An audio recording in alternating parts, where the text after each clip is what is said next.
And there is some new fallout today after an official with the Obama administration admitted before Congress that he had violated a presidential order on job creation. Take a listen to this exchange. This is taking place between an EPA administrator named Matthew Stanislaus and Congressman Cory Gardner on Capitol Hill. Gardner is a Republican from Colorado. Watch this. You said that you did an economic analysis, but that economic analysis did not do a jobs analysis. Is it standard procedure for an economic analysis to ignore the impact on jobs? Well, we didn't do a direct analysis, and again, we sought further. So you did not do a direct economic analysis? No, we did a direct economic analysis of the various potential costs that we've identified, which includes cost of compliance by the utility sector, the cost to the states, as well as various benefits. But not a cost on jobs? Not directly. So what you did do a cost on jobs then? Indirectly? Well, we just looked at the direct cost from complying with the rule.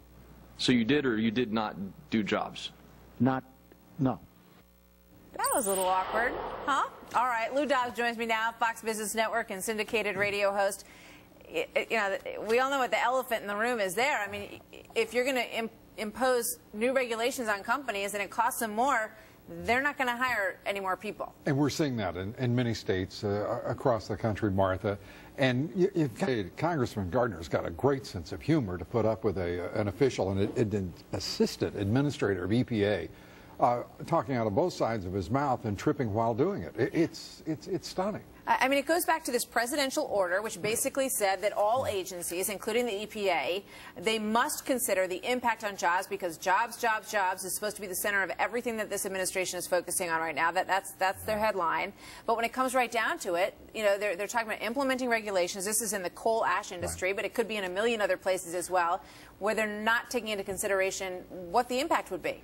And Martha, as you know, this administration, this president has made no secret of the fact he wants to destroy the coal industry.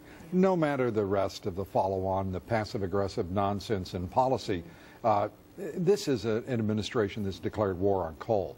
And to see the EPA, one of its top officials, standing there talking out of both sides of his mouth again, ignoring a January 18th executive order that claimed to express a concern about jobs as it relates to new regulations, honored only in the breach.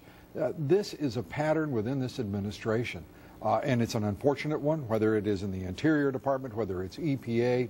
It goes on and it goes on, and we've got 20 million people in this country either out of work or detached from the workforce or discouraged workers. And there's so many businesses, and coal, as you point out, has, you know, sort of, there's a political agenda that's attached to that conversation as well. Absolutely. But when you look at the regulations that, you know, are sort of strangleholding so many companies in this country, and, you know, it's biting off your nose to spite your face, isn't it? I mean, if you want to increase jobs in this country, and you know, bottom line, you're not going to get reelected unless that starts to turn around, you would think you might want to ease the skids a little bit. You would think, but that would be common sense that isn't commonplace in Washington, D.C., even amongst those who desperately want to be reelected. Right. And I think it's to say, given the fact that we're now more than a couple of weeks into this president's campaign reelection effort, that he's among those. What is stunning is, to me at least, that we are the wealthiest energy nation on the face of the earth. That includes our deposits of coal, natural gas, oil and gas shale, crude oil. And this administration is not focused like a laser with great urgency and energy trying to drive exploitation and production of those energy reserves. It makes no sense on any level. I mean, it really goes back to sort of ideology, right? The idea, you know, coal is dirty. You know, it's not in the DNA to basically do anything to make things easier for coal producers in this country. But as you point out, and those industries over the last 20 years have done a tremendous amount of work. Working in concert with the EPA. To make it cleaner, to make it more efficient, all of those things. And I don't want to shock Mr. Stanislaus and the rest of the folks at EPA, but at over $100 a barrel, they can bring 3 or 4 EPA officials along with every oil rig, with every effort to extract coal, and have it whatever standard they want. Right. It's time for them to awaken. Incredible. All right, Lou, thank you very much. Great to be with you. Lou Dobbs, great to see you as always. Thank you, Lou. Thank you. So you can catch Lou on the Fox Business Network every single night. Lou Dobbs.